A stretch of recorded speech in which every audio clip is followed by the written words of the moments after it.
Berdasarkan hasil survei terhadap tenaga kesehatan di puskesmas, didapatkan bahwa mayoritas tenaga kesehatan di puskesmas belum memahami dengan baik jenis, karakteristik, dan cara melakukan asesmen terhadap penyandang disabilitas.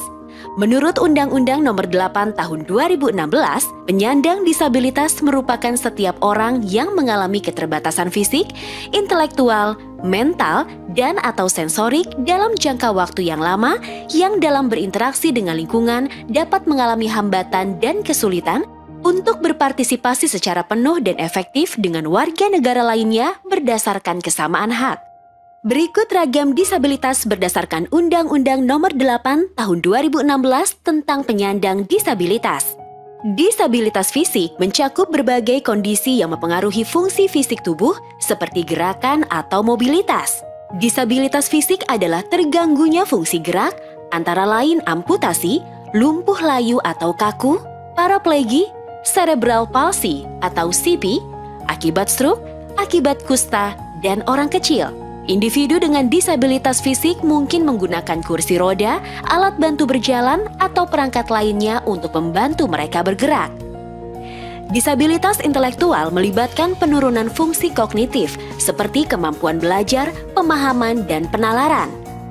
Disabilitas intelektual adalah terganggunya fungsi pikir karena tingkat kecerdasan di bawah rata-rata, antara lain lambat belajar, disabilitas Grahita, dan Down syndrome. Individu dengan disabilitas intelektual mungkin membutuhkan dukungan ekstra dalam belajar dan menjalani kehidupan sehari-hari. Disabilitas mental mencakup berbagai gangguan mental dan emosional yang dapat mempengaruhi kesehatan mental dan kesejahteraan seseorang. Ini termasuk gangguan seperti depresi, kecemasan, atau gangguan bipolar.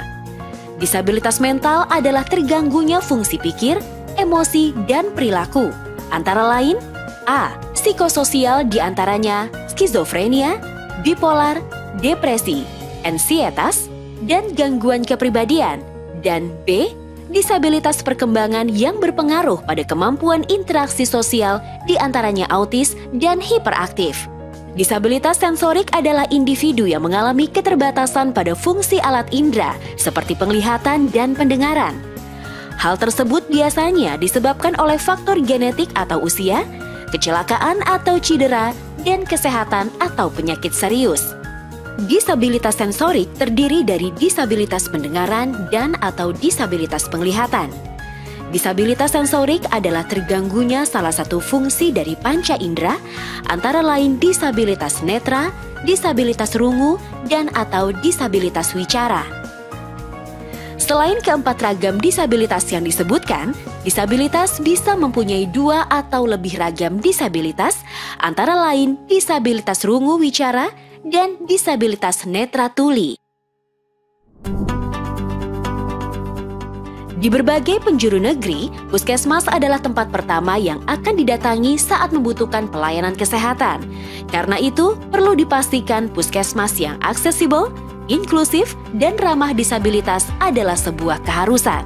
Puskesmas yang ramah disabilitas akan menyediakan fasilitas dan pelayanan yang inklusif sejak memasuki area puskesmas, seperti dari tempat parkir, ketika mendapat pelayanan hingga mereka pulang. Selain fasilitas yang ramah disabilitas, pelayanan kesehatan pun seyogianya memberikan akomodasi yang layak bagi pasien disabilitas, seperti penyediaan pendamping dan juru bahasa isyarat.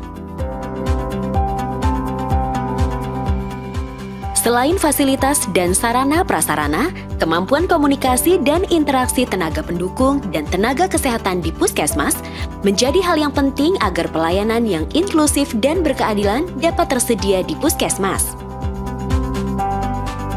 Penyandang disabilitas memiliki hak yang sama untuk mendapatkan pelayanan kesehatan yang berkualitas. Pada saat pendaftaran, pasien disabilitas mendaftar melalui jalur atau antrian khusus dan mendapatkan penanda serta tawaran bantuan yang diperlukan.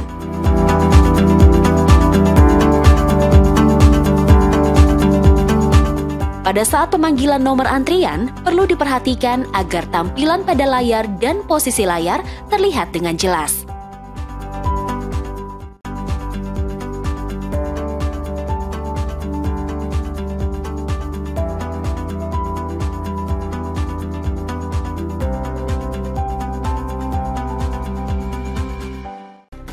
Penyandang disabilitas adalah bagian dari warga negara dan memiliki hak yang sama dan setara atas akses kesehatan dan tidak boleh terabaikan. Kita sebagai tenaga kesehatan memiliki tanggung jawab untuk memastikan bahwa setiap individu, termasuk mereka yang memiliki disabilitas, mendapatkan pelayanan yang layak, tepat, dan berdaya guna. Ketika kita mengambil langkah-langkah ini, kita tidak hanya memberikan pelayanan kesehatan yang lebih baik, tetapi juga mendorong kesetaraan dan inklusi dalam masyarakat. Ini adalah perjuangan yang patut kita teruskan bersama, sehingga kita bisa mewujudkan Indonesia yang inklusif, termasuk inklusif disabilitas.